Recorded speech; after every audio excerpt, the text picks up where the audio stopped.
Putin से Prigozhin की बगावत से जुड़ा बहुत बड़ा खुलासा हम कर रहे हैं। वैगनर पर प्रस्तावित प्रतिबंधों को यूएस ने स्थगित किया है। अफ्रीका में माइनिंग को लेकर लगने थे प्रतिबंध, कई अफ्रीकी देशों में है वैगनर की आर्मी। तो आप देखिए, अमेरिका की तरफ से यह बहुत बड़ा कदम उठाया गया है, पुतिन से प्रिगोजिन की बगावत।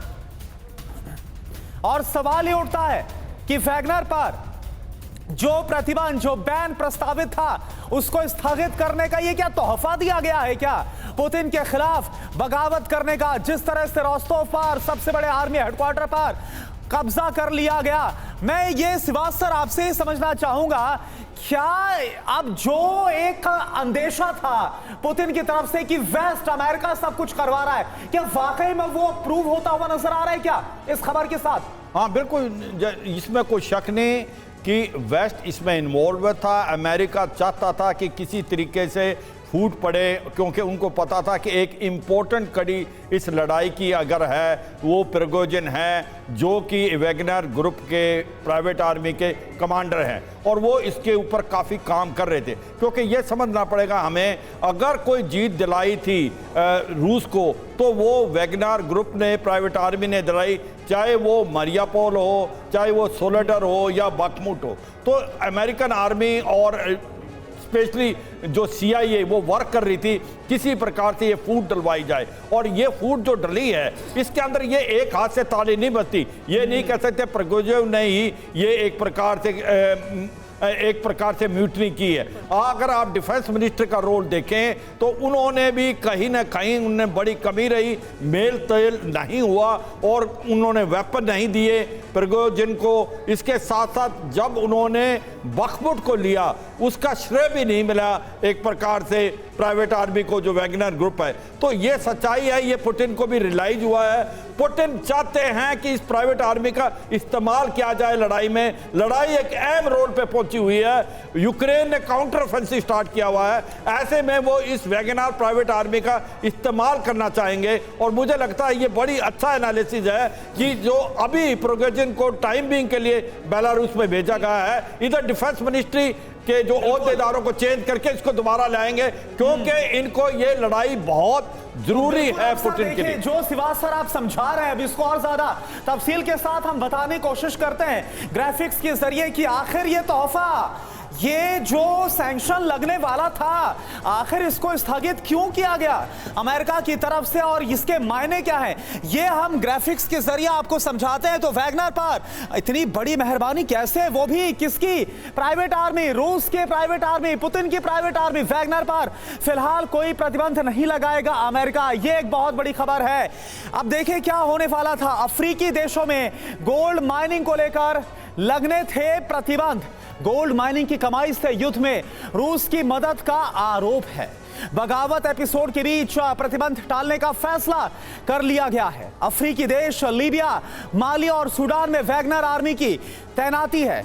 इन सब के बीच खबर यह कि संसाधन और कूटनीतिक समर्थन के एवज में अफ्रीका की जो मदद है वो भी की गई है। और देखिए अतुल भारद्वाज सर, मैं आपसे समझना चाहूंगा ये आखिर हो क्या रहा, आप किस तरह से इसको देख रहे हैं? पहले प्रतिबंध लगाने की योजना थी, लेकिन जैसे कल बगावत हुई तो अमेरिका ने इसको टाल दिया है। देखिए, दो मुद्दे हैं। एक तो इंटरनल पॉलिटिकल मुद्दा है, इसमें इन्वॉल्व है, जहां मिनिस्ट्री ऑफ डिफेंस और ये प्राइवेट मिलिट्री कंपनी के बीच में एक टसल चल रही थी, बहुत टाइम से चल रही थी, और बगावत की बू बहुत पहले से आ रही थी। तो एक तो पुतिन ने अगर ये किया है, तो अगर पूरा मिनिस्ट्री ऑफ डिफेंस और इसके बीच में एक फैसला किया है, तो इसको बाहर निकाला है अपना वैगनर ग्रुप को, जो उसको बहुत पुतिन के बहुत क्लोज माने जा रहे थे।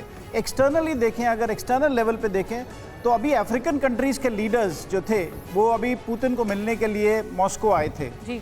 अगर उस एंगल को भी अगर हम देखें, और अगर आप जो CIA का जो माइनिंग को स्थगित करने का, गोल्ड माइनिंग को स्थगित करने का है, तो शायद ये पुतिन का कोई समझौता भी हो सकता है इंटरनली कि हम माइनिंग मत रोकिए, अगर आप चाहते हैं कि वैगनार ग्रुप को विड्रॉ कर लिया जाए तो हम वैगनार ग्रुप को विड्रॉ कर लेते हैं। बिल्कुल। तो एक ये भी एंगल इसमें देखा जा सकता है। लेकिन सर जो वेस्ट का ऑब्जेक्टिव है इसके जरिए कि प्रतिबंध नहीं लगाना, पहले प्रतिबंध की कोशिश होना, फिर अब अचानक से मना कर देना, ये ऑब्जेक्टिव ऐसा लग रहा है साधने की कोशिश हो रही है अमेरिका की तरफ से। और आइए अब बिग वॉल के जरिए कुछ और डिटेल में बात करते हैं। अमेरिका की वैगनर पर इस नरमी के बाद कई सवाल अब खड़े हो गए।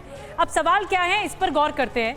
सवाल यह है कि अमेरिका की नरमी पर जो सुलगते सवाल हम आपको बता रहे हैं, क्या पुतिन से बगावत की पूरी पटकथा अमेरिका ने लिखी थी? पहला सवाल, क्या बगावत के बदले अमेरिका ने प्रतिबंध टालने का इनाम दिया है प्रिगोजिन को कि उस पर प्रतिबंध नहीं लगेगा? क्या अमेरिका के साथ मिलकर बड़ी साजिश रच रहे थे प्रिगोजिन? ये भी बहुत बड़ा सवाल है। क्या प्रिगोजिन को हथियार की तरह इस्तेमाल कर रहा है अमेरिका? ये बहुत बड़ा सवाल है। विनय शुक्ला जी, मैं आपके पास आ रही हूँ। आप फॉरेन अफेयर्स एक्सपर्ट हैं और आप समझते हैं, नब्ज पकड़ते हैं कि रशिया में चल क्या रहा है। और अगर ये बगावत है जो 24 घंटे में जिसका यू टर्न हो जाता है, तो क्या इसकी पटकथा अमेरिका ने लिखी? अमेरिका ये चाहता है कि प्रिगोजिन हमारा मोहरा बन जाए? बात यह है कि रशिया में बहुत सारे कॉन्फ्लिक्टिंग, जो हालांकि क्रेमलिन है, पुतिन है, बहुत सारे कॉन्फ्लिक्टिंग वो हैं, और उसमें जो है अमेरिका ने और विदेशी जो शक्तियाँ हैं वो उनको एक्सप्लॉइट करते हैं डिफरेंट इसको। उसमें प्रिगोजिन एक हैं, और क्योंकि वो एक तरह से प्रिगोजिन और इसकी शोइगु के बीच जो है, और शोइगु और आर्मी जनरल्स के बीच भी है, क्योंकि शोइगु रेगुलर आर्मी वाले नहीं हैं, फायरमैन थे, एक फायर ब्रिगेड के थे। इसलिए जो है वो ये सब चीज़ें हैं, इसलिए बड़ी अमेरिका की यहाँ पे चाल हो सकती है। सवाल बहुत प्रिसाइज है। बिल्कुल हो सकती है, क्योंकि इन स्पाइट ऑफ एवरीथिंग जो है, बहुत सारी चीज़ों में ये है कि ऐसे सूत्र निकल रहे हैं कि अमेरिका और रूस के कुछ पक्षों में जो है संबंध है, और उनके बीच बातचीत भी, वार्ता भी चल रही है। ओपी तिवारी सर, आप क्या कहेंगे? क्या ऐसा है, ये साजिशन हो सकता है, अमेरिका ये सोच रहा है? देखिए, ये दोनों का इंटरफेरेंस की संभावनाएं हैं कि हो सकता है कि रूस का, जैसे मनीष बता रहे थे, अपनी प्लानिंग भी हो सकती है। अमेरिका का इंटरफेरेंस की तो पॉसिबिलिटीज़ काफ़ी हाई है, क्योंकि जिस तरीके से यूक्रेन में जो स्टेलमेट हुआ था, जिस तरह रुकावट हुई थी, वैगनार ग्रुप ने रोका था, बाकी सब तो हारने के पक्ष में पीछे हटना पड़ा था। तो इस वैगनार को कमज़ोर करने के लिए हो सकता है अमेरिका ने कोशिश की हो, और कोशिश नहीं भी की है तो ये जो उन्होंने सैंक्शन हटाने की कोशिश की है, अपने प्रति एक सॉफ्ट कॉर्नर वैगनार फौज में एक डेवलप करने की कोशिश की है, ताकि उनका मोटिवेशन और जो डेडिकेशन है रूस के प्रति घटे। अगर ये अब नहीं किया है, लेकिन पहले अगर किया है तो इसकी संभावनाओं को नकारा नहीं जा सकता। कोई पॉसिबिलिटी क्वाइट हाई है, बिकॉज यूक्रेन को उस स्टैंड फुट पर, इस बैटल फ्रंट में एक स्टैंड पर रखने के लिए वैगनार को कमज़ोर करना जरूरी था। और कमज़ोर करने के कई क्या तरीके थे, वो तो एक अमेरिका अपनी तरीके से लगाएगा जरूर, लेकिन जिस तरीके से ये वैगनार फोर्स अफ्रीकन कई कंट्रीज में काम कर रही हैं, नॉट ओनली द माइंस, ये कई कंट्रीज में काम कर रही है। प्लस वैगनार का जो पुराना इतिहास है, सीरिया या लीबिया में जिस तरीके से उन्होंने काम किया है, इनकी एफिशिएंसी तो बहुत आई है। ठीक है सर।